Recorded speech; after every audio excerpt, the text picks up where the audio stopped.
Have you heard about Petro-Masculinity?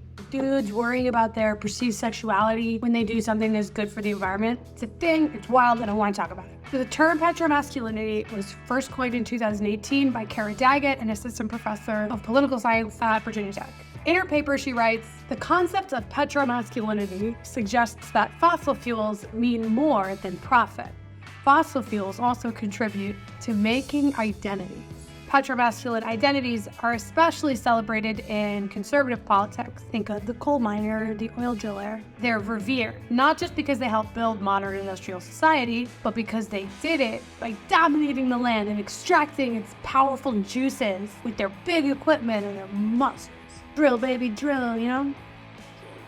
So just like any type of masculinity, Petro-masculinity doesn't necessarily have to be toxic, but it becomes that way when it's used to justify toxic behavior. For instance, one study found that men might avoid recycling or bringing reusable bags to the grocery store because they perceive taking care of the environment as feminine. And another study that looked at a group of people who deny climate change found that they were motivated by their worry that climate policies would result in the loss of a certain kind of modern industrial society built and dominated by their form of masculinity. So there's a lot more I could get into on this subject, believe me. But here's what the research underscores for me. Climate change and feminism, not separate issues. Tackling the first requires promoting the second. Because when conservatives hear, save the climate, what they're hearing is not just a challenge to fossil fuel or a challenge to profit. What they're hearing is a challenge to their traditional views of masculinity and identity. That is a really hard nut to crack.